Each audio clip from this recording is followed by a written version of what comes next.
Hello and welcome to 360 Sports on Trust TV. I am Emmanuel Fashimi.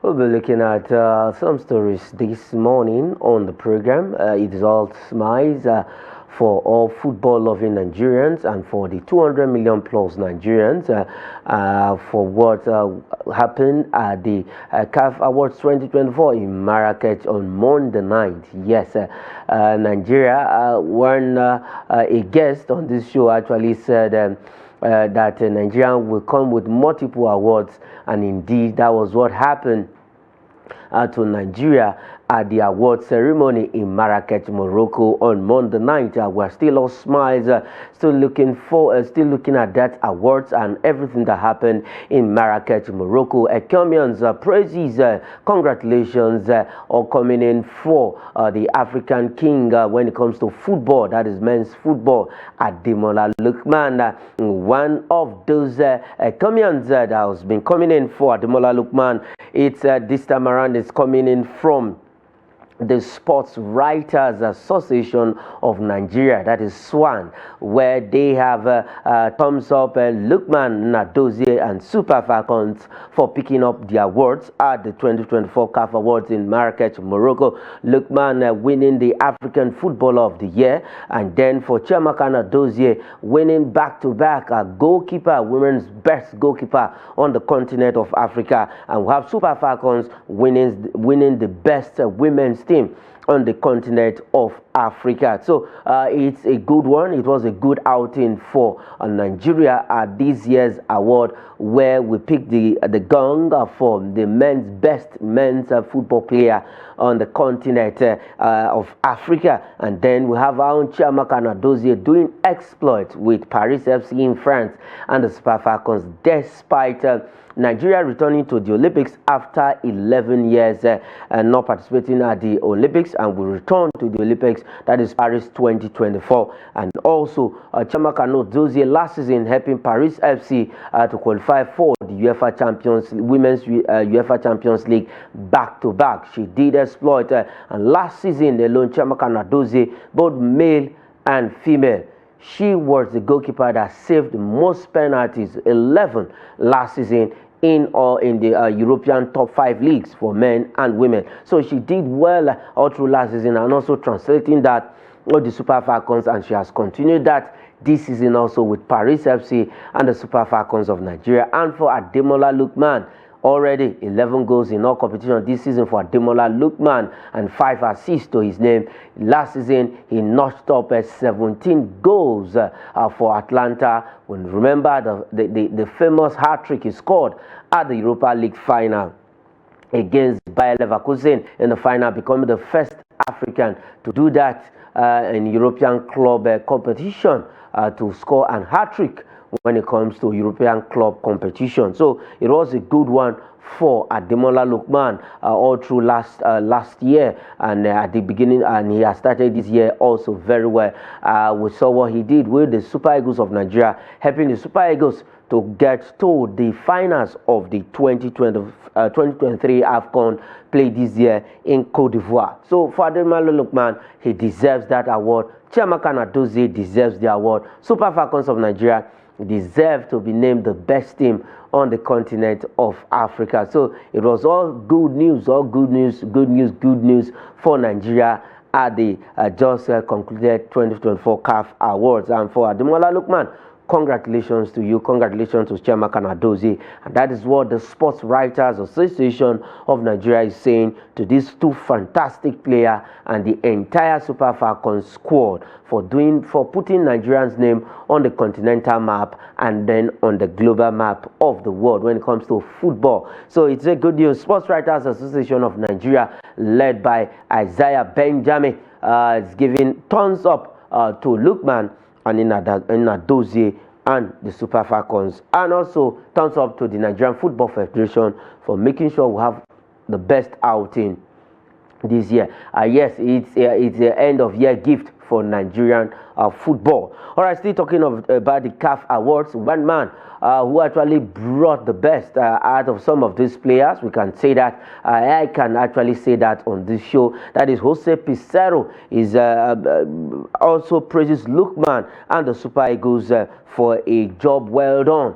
We know that Jose Pizarro was the man that took the Super Eagles to the finals of the AFCON, where Ademola Lookman actually played under him, and it was all good and no looking smile for the Super Eagles at the 2023 Africa Cup of Nations, where we got to the final. So it was a good one for us, and we are happy that Ademola Lookman lived, as in scooped that award, coming in back to back for Nigeria after Victor Osimhen winning it in the last edition, and we have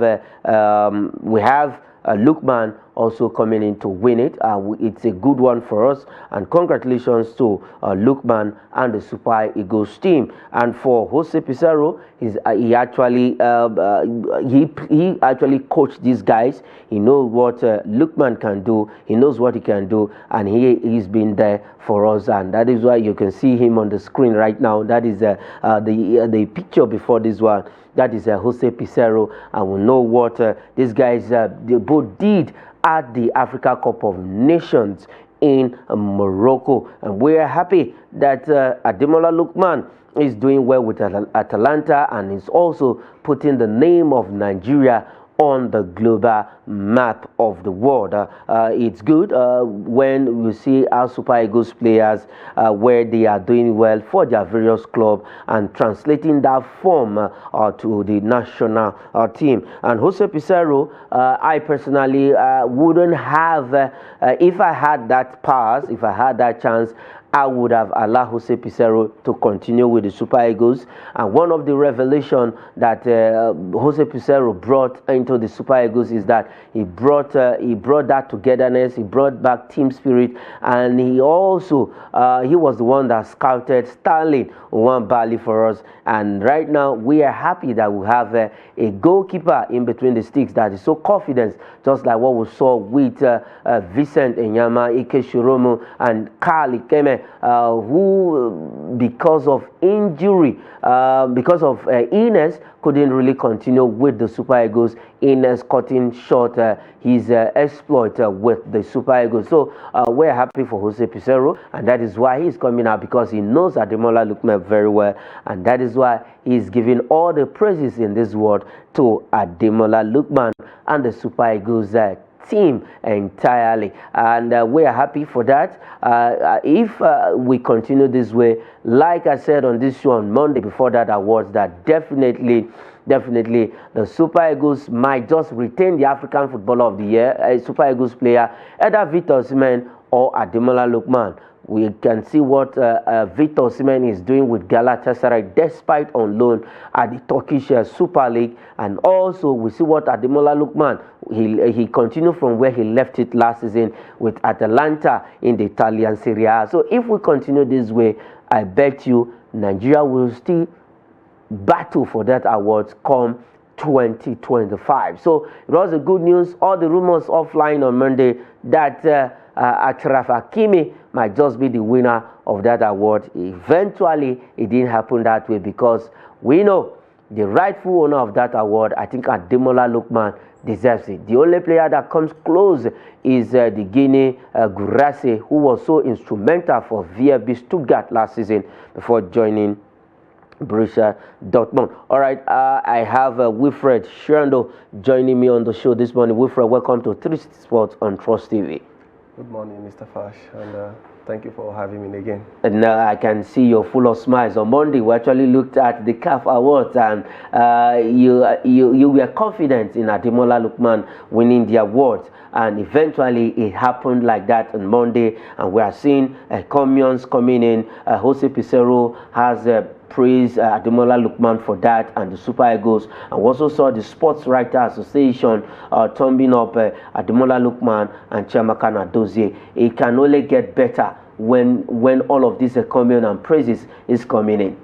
Yeah, personally I'm happy, and not just me but as well as any other African football enthusiast, because it was a great one that CAF decided to maintain their pedigree and keep their their reputation instead of compromising for the greed of the North Africans. Yeah, so and it was disappointing also to the North Africans that most of them started leaving the arena for the award because they felt it was going to Ashraf Hakimi, but CAF stand their grounds, and I'm happy that the trophy was brought back home.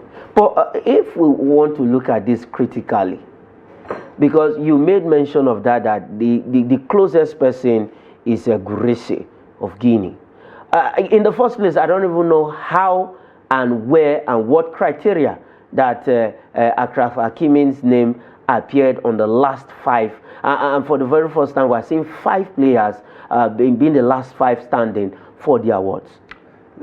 I think it's a case of father trying not to offend a child, because you could see how Morocco continued to be involved in this competition, having the host right.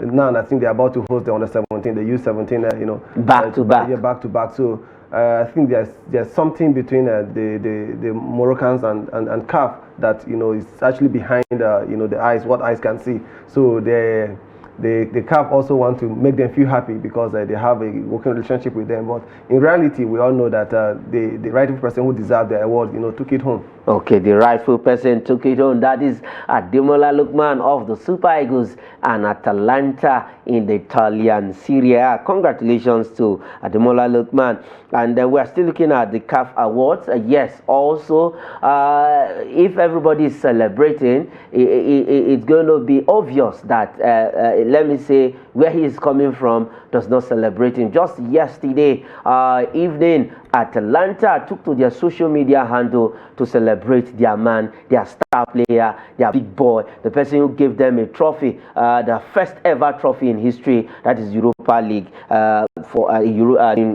Europe League, as in anything concerning league, the first trophy for them, Atalanta. And yesterday evening, they took to the social media to celebrate their star man. Yeah, it's a well-deserved, accolade to the young man, because he was, highly instrumental to their,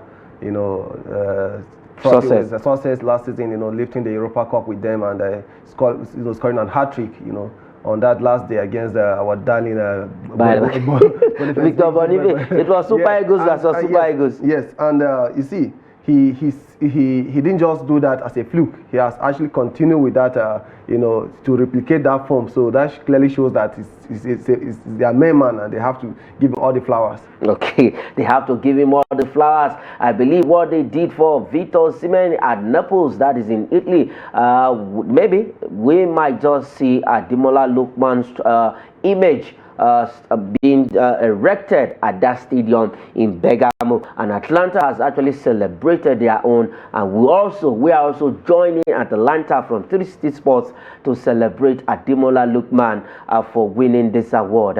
He actually deserves it. Yes, he deserves it. If you ask anyone on the planet Earth that if Ademola Lookman deserves that award, yes, he actually deserves it. This is not Ballon. I will not put the other one. We're still moving ahead this time around. Still talking on the continent. Morocco continues to be the eyes of the continent, and eventually in 2030 they will be hosting the world with 2 top European countries. The Under-17 AFCON has been hosting right has been given to Morocco, 2025 and the 2026 edition. Fine, yes, let's not take anything away from Morocco. They have the facilities, they have everything, because before now they had what we call 10-year development football plan. I think that is what is working for Morocco. Yes, I think the typical African proverb goes, when a child's hands are clean, he dines with a king. And that's a clear indication that most of these African countries have actually failed to up their games in terms of facility, in terms of standard, and providing adequate modern facility for events like that to be hosted. And Morocco is one nation that if you look at their facilities with what we witnessed in the last edition, if you look at their facilities, they are top notch, and they continue to improve. And as the day progresses, for the under-17 level, I think it's also a very good one, because this will also expose this kid to a standard facility, and subsequently they will grow to understand that what we have back home is just a playground. Really playground, and no wonder the future Eagles, as they call them, the Golden Eaglets, by next year those guys will go back to Morocco. Just of recent, yesterday, I think yesterday they landed in Nigeria fully after 2 friendly games against the this Atlas at the junior team of Morocco. Looking at the facilities, what can we actually learn? What can Nigeria learn from all of this? Because Morocco is going to host the world in 2030. Before then, they will host Africa, they will host the women, they will host the men, they will host the junior men. Only the under 20 Africa Cup of Nations now that will be hosted by Cote d'Ivoire. That's a very big question, but are we willing to learn? We've witnessed these things over and over. We've been to other countries, we see how things are done, we see how these facilities are put in places, but when we come back home, it's always business as usual. Because for us, I think we have that mindset that these things are, completely, impossible to achieve.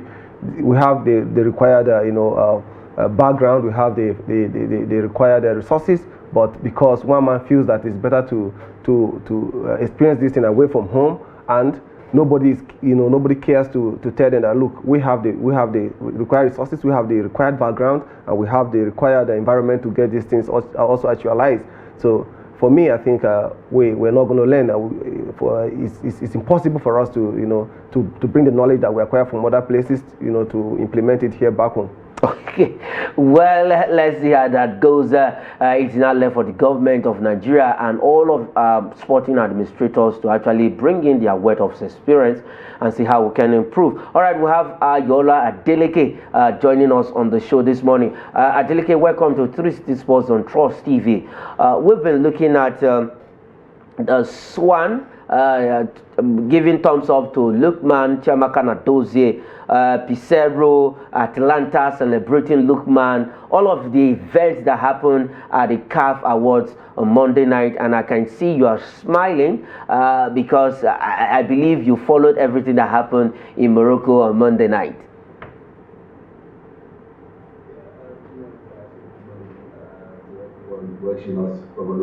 It was a very, very good one for me. Yeah. Especially for Ademola Lookman, even at a point when prior to the award, we got some leaked news calling it rumor that Ashraf Hakimi was going to win the award. It tensed up the atmosphere a bit, and people were scared. People were beginning to come up with different permutations, trying to dig statistics of Ashraf Hakimi for the year. Under review to see if what they are talking about is actually the truth or not. And, it totally brought about some interesting moments. But at the end of the day, Ademola Lookman emerged as the African Footballer of the Year. This is the first time Nigeria will be winning it back-to-back, I think, since Kanu Nwankwo last won it, 1997, 1998, 1999, I think. And, it's a very great one for the country. It's a very great one for Ademola Lookman. She told us something when he was giving a speech that 4 years ago, it was more like a thing of mockery in the world. And now is now African football king, and that is something big. Using it as an inspiration to inspire the younger ones and everyone who probably isn't finding things easy for themselves at this point. And talking about celebration, success, of course, we definitely attract many followers and many friends. A lot of people we have seen almost every agencies, the National Assembly, the Sports Commission, the different football club, even SWAN, as you mentioned, not left out, all congratulating Ademola Lookman for winning this award, and that is a very big one for Nigeria. Good one for Ademola Lookman as well. And I think when he decided to switch allegiance, playing for the Three Lions of England or for the Super Eagles of Nigeria, this never crossed his mind that he was going to come around and win the African best. But now here he is. And the people have been talking about the likes of Fikayo Tomori, the likes of Tammy Abraham, that if probably they had made the wrong choice for not coming, maybe they also would have been, something to be celebrated by now. But it is what it is, and nobody knows what tomorrow holds. But a good one for Ademola Lookman. He is definitely the befitting African Footballer of the Year. Befitting African Footballer of the Year. I will echo that from you, Yola Adeleke. Yes, it's a befitting one for Ademola Lookman. You may mention, Wilfred, quickly before we move ahead, Tammy Abraham, Fikayo Tomori, and a couple of other guys, most especially Tammy Abraham, because Tammy Abraham and Ademola Lookman were scouted at the same time, were approached by the former NFF president, that is the man from Delta, Pinnick Amaju. Now, Tammy opted to play for the English national team, while Ademola Lookman grabbed all the chance of playing for the Super Eagles. Unfortunately, incidentally, rather, destiny. It should be unfortunate. Destinies, differs, and it's obvious that Ademola Lookman has his destiny, lies in, the Nigerian national team. While Temi Abraham actually felt he was going to be something huge for the Three Lions, but unfortunately, it didn't go the way he planned. You see, when Lookman came into the national team, I don't think he was like that Lookman we're seeing today. But we rallied around him, we gave him all the confidence, the support, and he was able to, grow from where, he got into the team. And for Temi Abraham, England is a huge country with a lot of talent. Every week in, week out, every month you keep seeing, new stars and everything. So nobody gives you that confidence, nobody gives you that, pleasure of, luxury of time to to improve or to build your confidence. So it's quite unfortunate that wherever he is today, he's been gnashing his teeth and regretting why he never considered the invitation to switch allegiance to the Nigerian national team. But congratulations to Lookman. I was waiting for you to once again to actually use that word, regret. Yes, yeah, of course, definitely. I think with what has happened right now on Monday is going to serve as a lesson to a lot of Nigerian football stars who are out there playing for other countries who refuse. Despite that, we also have good players here in Nigeria, in the Nigerian Premier Football League. They are there. But when they come back home, they bring that weight of experience into the team and make a difference. All right, let's move away from that. The awards now. Let's go straight to the FIFA Awards. Yes, after Monday, we had another award just yesterday night, and someone say yes, the rightful person has eventually come back to pick the gun. We're talking about the 2024 FIFA Best Awards that happened last night. Ancelotti, Belmonte, and Vinny Jr. winning top prize at that particular award. Yes, before we look at the full list of those awards, quickly, Wilfred, Ancelotti, Vinny Jr., Belmonte, and Belmonte of Barcelona and Spain, all of them winning top prize at this year's award. I just hope FIFA is not beginning to make itself a laughing stock to football loving personalities, because how do you organize two different awards by the same organization, and then one person wins the other, another person wins the same in another category? If Rodri has actually won the world best, then what's stopping him from being on the list? How do they balance that? Is what I'm trying to ask, because is it that they just want to use this award to compensate Vinny Jr. because there were a lot of speculations and anger pouring from left, right, back and forth from all over the world that he was the deserved person to win the Ballon d'Or, and they decided to rub him up? I don't know, because it's very difficult to understand how Rodri is left out of the list. Okay, for that, the Ballon d'Or award was separated from FIFA awards, because these are a lot of questions that people will be asking right now. Ayola, for the Ballon d'Or, I am not in charge because I'm not part of those who did the voting process, and I'm not part of the organizers. But we all know that despite Rodri's exploit with Man City and Spain last season, yes, he deserves to be there. But Vinny Jr. should have been ahead, and it's good that at some point FIFA separated this award for at least so that people will know where they stand. And it was a bit confusing when this whole scenario started. But last night, Vinny Jr. coming back to win the FIFA Best Player. Yeah, for me, I think I'm going to rank the FIFA Best Award as the best, as the most prestigious. Quite all right. I want to say that Ballon d'Or has been there for over 50 years now, if I'm not wrong. And FIFA Award just came on board since 1990. Yeah, when Lothar Matthäus won his own award then, and other players started winning. But nevertheless, you want to say that FIFA is the apex body of football in the world, and the way they have structured their own award. If you take a look at this award, we were told told that 25% was by national team captain and coaches, 25% by journalists, and 5% by fans. So they splitted it. We are able to identify who is voting who. And for the Ballon d'Or, they also have their own criteria in which they choose. But Ballon d'Or is different to FIFA Best. Before, it used to be different. Later, they merged, and as time goes on, they splitted. I think like about 3 years ago, they also splitted. And I think why they splitted was about, the criteria in which they use in selecting. Probably one body or one camp is not okay with the other camp.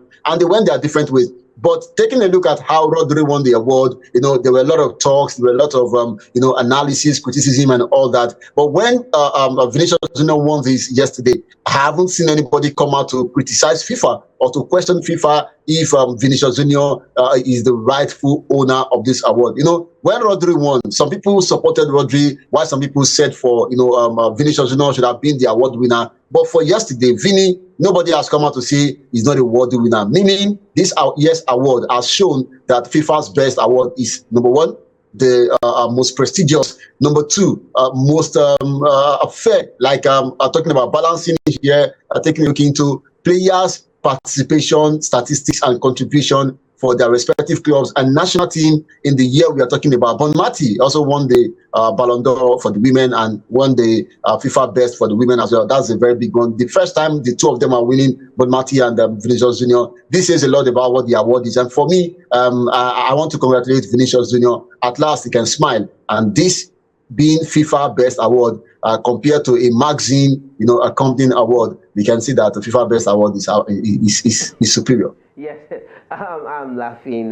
FIFA Best Award is superior. Now, for Vini Jr., after everything that happened to him last season, racism and what have you, coming to win this award, what does that really mean for this man? I think it means pretty, a lot to him because he's been working, very hard, so hard to be where he is today to achieve whatever he has achieved in the game. He's done incredibly well with Real Madrid in the Champions League and winning the La Liga and the Champions League. But what I'm still not clear of is how did this happen? Because is the award based on club performance or both club and national team performance? And if it's for both club and national team, then something's not adding up right. Okay, something is not adding up right. But from what we got from FIFA, 25% voting from the national teams, the coaches, and it was all balanced, and 5% from the fans. For the Ballon d'Or award, they say it is journalists that are voting, journalists like me and Ayola Deleke that did the voting. Ayola, I believe maybe the next Ballon d'Or award, they will choose us to come and do voting. All right, let's quickly run over the full list of the winners last night in the FIFA Awards, and we'll also look at the FIFA Best 11 for men and women. For the best FIFA Men's Player of the Year, we have Vini Jr. of Real Madrid and Brazil. Best FIFA Women Players of the Year, we have Antaina Bonmati of Barcelona and Spain. She won the World Cup with Spain. Best FIFA Men's Coach, we have Carlo Ancelotti, Don Carlo, they call him, of Real Madrid. And then from Italy, we have Best FIFA Women's Coach of the Year, Imahe of Chelsea. Now she's with the United States of America women's national team. Best FIFA Men's Goalkeeper of the Year, Emiliano Martinez, Aston Villa and Argentina. He retained that particular award. Best FIFA Women's Goalkeeper of the Year, we have Alisa Nahia of Chicago Red Stars of USA, and then we have FIFA Puskás Award. We'll still look at that, where we have a Nigerian nominated for that. We have Garnacho of Manchester United, the overhead kick against Everton last season in the EPL, and then the FIFA Mata Award, just a new award introduced to FIFA. We have Mata Brazil versus Jamaica, that is Mata winning it, and then we have a FIFA Fair Play Award goes to Thiago Meia of Brazil, who plays for Internacional in Brazil. During the flood incident in Brazil, he was so instrumental helping flood victims, rescuing flood victims, and that's why he got that award. And then for the FIFA Fan Award go to Guilherme Granda Moura of Brazil. This award is based on your action, your action during play or whatever story, what you can do on the field of play as a fan. And he rightfully won that during the last Qatar World Cup. That is, let's have, if we can have the FIFA best men 11 player, and then for that women, for the women, let's quickly run over the FIFA men's and women's best 11. For the men, we have Emiliano Martinez as the goalkeeper. We have Dani Carvajal of Real Madrid, Antonio Rudiger of Real Madrid, Ruben Diaz of Manchester City, William Saliba, Arsenal, Jude Bellingham, Real Madrid, Rodri Cruz, a former Real Madrid player, that is Toni Kroos. We have Rodri, Man City. We have Lamine Yamal, Barcelona, and then Erling Haaland, Manchester City, and Norway, Vini Jr. of Real Madrid, and Brazilian team, that's the Samba Boys. And then for the women, best FIFA 11 in a 4-4-2 formation, we have Alison Nehea, goalkeeper. We have Lucy Brown, we have Naomi Gima, we have Irene Paredes, we have Onam Battle, we have Gabi Portillo of Brazil, we have Patricia Gujaro, we have Lindsay Horan and Tana Bomanti, the FIFA best women's player. And then we have Salma Paralelulu, and then we have Grama Hassan. Ayola, quickly, for the FIFA men best 11 and that of the women, I think it's balanced to me. Yeah, you are right. But to some extent, I have one or two reservations for the women. Quite unfortunate that we don't have any African player in the list, and I'm not happy with that one. And then for the men, I don't know. Ruben Diaz, for me, probably someone else should have taken that position, because for the year 2024 all through, I don't think it's worth being on that award list. But then it is what it is. The rest for me is okay. Okay, how about you, Wilfred? If we look at the women, like he mentioned, I also was going to that. I believe not because she's a Nigerian or I'm a Nigerian. This lady, outside Assisat Oshola, Super Falcons captain, Rashidat Ajibade, the lady with the blue hair, should have been in there. It's a pretty sad one for we the Africans, but then let's call a spade a spade. I think FIFA face is not for Africans, so for now let's focus on our continent and see what we can do around our continent. But if you say FIFA is the head of all confederations, all head as in anything that concerns football. I understand that pretty well, but since after Samuel Eto'o, emerged as a second best, in the Ballon d'Or award, who else has ever come close from African continent? That's what we should ask ourselves. And you could see from performance even in the last Women World Cup, you could see how Super Falcons players performed. The goalkeeper, Rashida Ajibade, the likes of Asisat Oshola and a few others did pretty well, and then from other African contingents. But then no one is on the list, so what do I have to say? Okay. FIFA is not for Africa, so for now let's focus on on our own continent. Okay, let's see. Ayola, if we, like Rashidat Ajibade, outside Rashidat Ajibade, Barbara Banda, who just won the African Women's Footballer of the Year. Because let's look at that women's list. I think some of those names that appear there from the women's best 11, Barbara Banda, Asisat Oshola, Rashidat Ajibade of Nigeria and co, deserves to be in here. Yeah, maybe not Oshola, Ademola as they call her, maybe not her, because since when she moved to the USA, we haven't had much, though she's scoring there, but we can't compare that to European football. Then for Barbara Banda, I think the club she's playing for and the league she's playing in also contributed to her not being even considered at all for this one. But something else came up my head when you were talking about FIFA being the father of everybody, and I'm like, why not just make it in a way that each continent bring out their best? And then we can now bring people to the table to take a look into their statistics. And because for me, I feel no continent is bigger than the other continent. Probably because of your branding and your marketing, you are head ahead of others. But when talking about continent, everything is the same. So you should have each best of each continent, bring them together. Let FIFA pick out the best from this one. That's what I just feel. But for Barbara Banda, maybe the club she's playing for and the league she's playing in is why she's not here. I think Ajibade should have been in this team. Maybe she'll be in the second 11 if there's anything like that. FIFA won't have anything like. Let's bring up that name again. Let's bring up that name for the women, because we will actually hammer on that. If we look at Lucy Bronze, fine. Naomi Greenman, Irene Paredes on a battle. These are players who play. Some of these players also ply their trade in the National Women's Soccer League in United States of America, where Barbara Branda is also playing alongside Asisat Oshola. Now, is it that because of, well, I don't know the criteria of FIFA selecting these names as the best 11, because these players, Naomi Grima plays in America. Why don't we also have more of those players coming in from that region who are of African descent?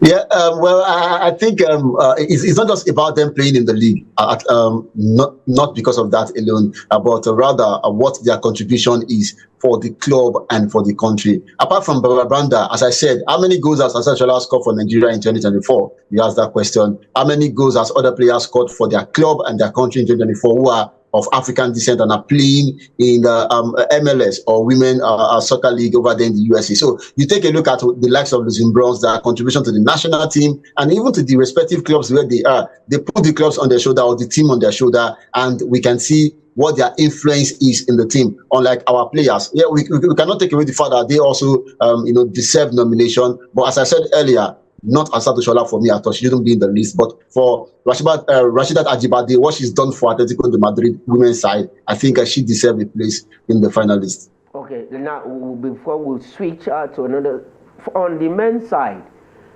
we have Ademola Lookman on the Ballon d'Or nominee, and he finished 14th, and he was among the players and whatever. Why can't we have? And now, if we look at 2024, I think Mo Salah has been fantastic for Liverpool. Yeah, Mo Salah, probably we have a case for him to be in the top 11. And for Ademola Lookman, you said he finished in the top 14, not top 11 in the world. Maybe that also is screening him out of the top 11. Or maybe we should have taken a look into his goals scored in the UEFA Europa League, scoring a hat-trick in the final, and also making the history book. That should have also been a more like what's it called now? More like a case for him. But look at the way FIFA Ballon d'Or is done. They broke this thing down. It's not just only journalists or football coaches or player captain that vote. Also, fans are there. How many of we Nigerian fans were also involved in this voting? I was going to talk about Apollo Nachu earlier, though you say you are still coming back to that one. I think awareness of people voting also contributed to Nigerian players not being considered. So for Ademola Lookman, maybe not in the first 11. For what Mo Salah has done this year, I think he also should be there. But going by what happened in the Ballon d'Or, not being mentioned, we can say probably he picked up late. At some point in time, he was off form, but he picked up later on. But the other guys who are in the list, you can see that from the beginning of the season or from the beginning of the year till when we are talking about the present now, they are still turning out good performance day in, day out. And maybe that is the edge they have over our players. I have a question. Why will Rodri be there? A man who has not kicked the ball since when? The last time he kicked the ball was at the Olympic Games. So his name is in there. I think, okay, maybe FIFA just want to say, okay, come on, boy. You won the Ballon d'Or. Let's put you in the FIFA Best 11. All right, still talking about FIFA Awards. This time around, we'll go to the history maker himself. The first time we have in Nigeria being nominated for this award. The Puskas Award is also an award created by FIFA to celebrate spectacular goals in the world. And we'll have Paul Onuachu goal for Trabzonspor in the Italian Serie A being nominated for the award alongside a couple of Kudus was in there also. We have Garnacho also in there. But at the end of the day, Super Eagles Paul Onuachu lost the Puskas Award to Garnacho of Manchester United. That goal against Everton in the EPL, and we also saw that goal.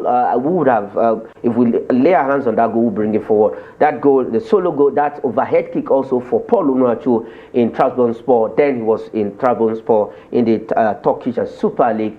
But Garnacho's goal was voted as the best goal in the world? To my honest opinion, if you ask me, I would tell you that Paul Onuachu's goal was the best deserved goal to be placed ahead of Garnacho. But then this is FIFA, and that's their decision, and we just have to wait and see and step aside and see how they continue to play their game. Because for me, we all watched the goals. We saw the 2 goals, Onuachu's goal in Turkey Super League. For Trabzonspor, we saw the Garnacho's goal, Manchester United versus Everton, and it's shocking. It's surprising that the goal of Garnacho won a CAF Award ahead of Onuachu, but then that is FIFA for you. Okay, you can see that overhead kick on the screen of Garnacho. Ayola, you heard it from Wilfred. FIFA continues to, they know the criteria of selecting this particular award, and Garnacho's goal has been voted the best goal in the world, winning the Puskas Award. Yeah, I want to quickly say something. The way we said that Apollo Nacho lost to Garnacho, it was like Nacho came second. He actually came last, from what I saw. I came bottom in the voting order for the award. But taking a look at the goal, I think most of the things they consider, in choosing Puskas Award is, number one, the technique that is adopted in scoring the goal. Secondly, the possibility of that being a goal or not being a goal. And looking by what Garnacho, did to score this goal, I think there was clear about 70%, 80% chances of him scoring this ball, although it is overhead kick, or it was overhead kick. But taking a look at the picture now, it shows that is very certain that he was going to hit target with this one. Compared to Paul Onuachu's goal, you saw him scoring with the back of his boot, more like a scorpion goal. So it wasn't as if he was actually seeing the goal pole directly. And that, for me, should have, edged Garnacho's goal. But at the same time, I said something earlier. This is about voting. How many people voted for Paul Onuachu, even from Nigeria, to start with? And when you take a look at all these number of votings from coaches, from journalists, from fans, Garnacho, of course, was going to have more because of being an European, and number of people that we give him some kind of publicity. There was nothing for Paul Onuachu. Maybe he himself wasn't interested. Probably it was enough with the nomination. But I think some more publicity should have come into this one. And these are many things that we consider when you're talking about awards, not just about your performance, also what how well you are received in the hands of people, in the public and in the media, also determines what comes out for you at the end of the day. But congratulations to the winner, and also for Paul Onuachu for being nominated alone. Congratulations to him. Congratulations to Paul Onuachu for being nominated alone. Like Ayola mentioned, that goal was just like a scorpion style of goal, moving away from goal, not even looking at the goal, and he was able to, like Ayola mentioned, maybe also what they use in judging of what as in voting for this particular Puskas Award, the precision behind it. We saw Ronaldo also scores a similar goal overhead kick against Juventus in the UEFA Champions League before he left Real Madrid, and it was applaud for him. And that very day when Garnacho scored this goal, he actually did the same celebration Ronaldo did that day. He do the shoe celebration, though Ronaldo is his idol. He's from Argentina, and we know what it means. If we want to go ahead and compare, now let's talk about the precision, Garnacho's precision and that of Paul Onuachu's precision. For you, sentiment aside.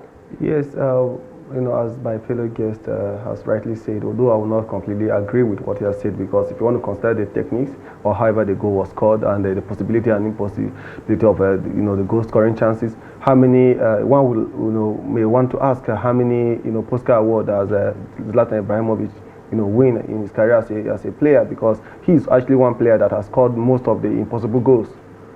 So the question still remains unanswered as far as I'm concerned, that there's something that FIFA does that no one understands. If you ask me, that Onuachu's goal was almost an impossible goal. Nobody saw it coming, but he was actually backing the post.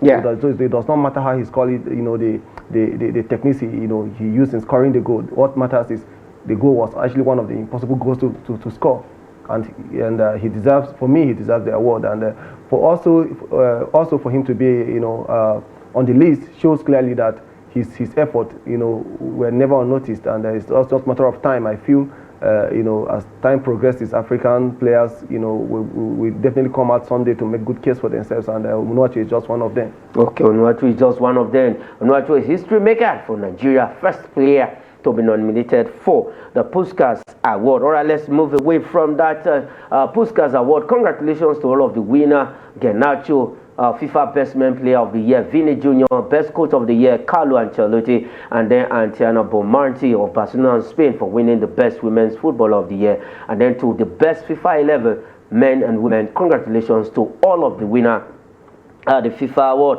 Now let's quickly take some results of UEFA Women's Champions League that were played yesterday. In Group A, Lyon pipped Wolfsburg 1-0, Roma beat Galatasaray 3-0, while in Group B, FC 20 defeated Celtic 3-0, and then Real Madrid lost to Chelsea 2-1 to top that group. Chelsea topping that group ahead of Real Madrid. All right, there was one game played in the Italia Coppa, that is a round of 16 in the Italia Coppa, where Juventus hammered Cagliari 4-0. All right, let's move to this story quickly before we go away from the show. We look at this is one sport that is gaining momentum in Nigeria and on the sub-Saharan region. Nigeria is leading that charge. We're talking about fencing, where the two-day event ended in Lagos, and it was a good hosting for Nigeria. They finished 7th, but Egypt and Saudi Arabia scooped top prizes at this particular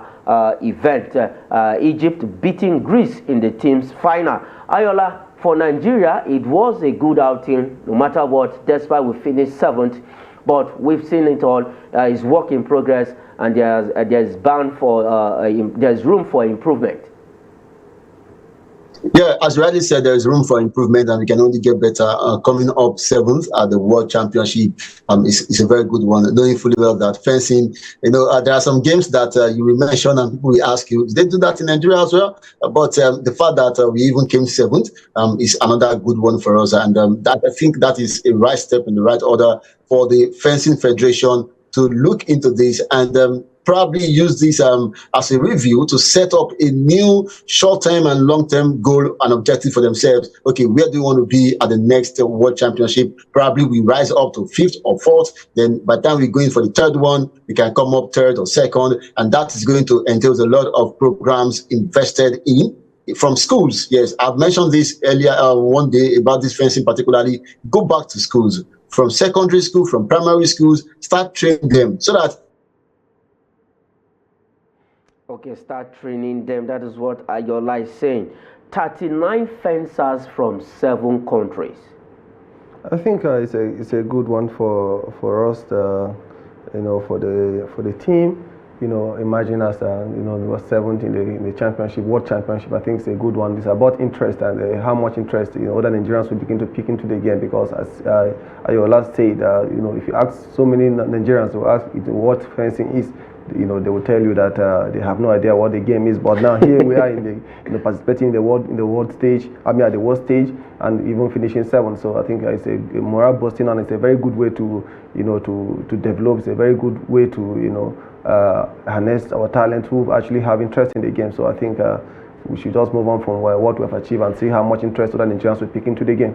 Okay, and see how much interest other Nigerians will pick into fencing. Yes, Ayola says go straight to the grassroots, and also Wilfred is saying yes, we should see the interest, invest in it, try to harness this talent and move forward. All right, 39 fencers from 7 countries participated at this junior men's EP World Cup. All right, let's take this last story. It's an interesting one this time around. Yes, cricket is developing in Nigeria and we are getting it right, but we are going to talk about one man who has done it well when it comes to cricket. He has seen it all. At the age of 38, Ravichandra Ashwin retires from international cricket. He plays for the Indian cricket team. He notched up 537 wickets, an average of 24 in 106 tests, second to Anil Kumbelis with 619 among Indian bowlers. He also scored 6 centuries in 537 wickets. Fantastic player, He called it a quit from international duty with Indian at the age of 38. Ayola in 20 seconds. Well, a good one for him. Some have tagged him to be the GOAT, having won one ICC World Championship and one Champions Cup and 2 other Asian tournaments. 38 years, he was part of the team that won the World Cup when he was 25 years of age. So it's a very good one for him. A lot of people have been sharing their tributes about how good he is and how they're going to miss him. I wish him all the best in his future endeavors. Yes, we wish him all the best in his future endeavor. The 7th highest wicket taker in history of the Test series. All right, Shandu, I will not allow you to react to this because we are out of time. This is where we'll be leaving it on the show, 360 Sports. To you, Ayola, thanks for coming on the show. It's good having you on 360 Sports this morning. As always, thank you. Okay, to you, Shandu. All smiles. Congratulations to Ademola Lookman, and congratulations to you because you actually supported him on this show. And that is it on the program 360 Sports. I am Emmanuel Fashimi. Say thanks for watching.